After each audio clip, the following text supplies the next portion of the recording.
customization is super important because I have worked and I've been in the catering game for so long that I know when somebody sees my menu.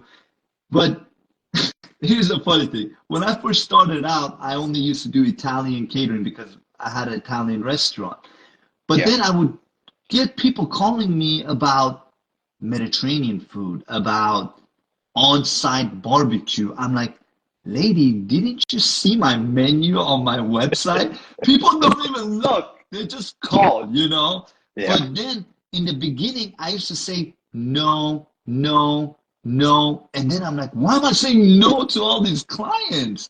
So what? They want hamburgers? I can do hamburgers. My chef can do hamburgers. How hard is it to do hamburgers?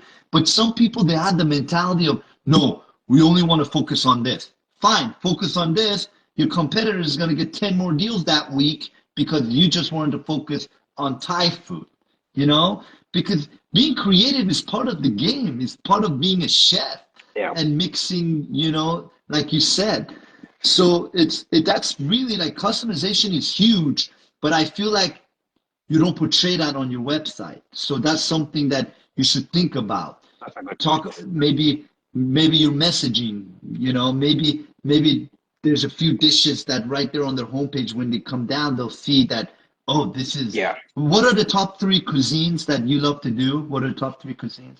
So it's Italian, French, and what we consider Jamaican fusion. There you go. Those three. Pick your top favorite ones, put a nice picture of it, put it right below your website, and just say, we have three different cuisines. Because a lot of caterers don't do that.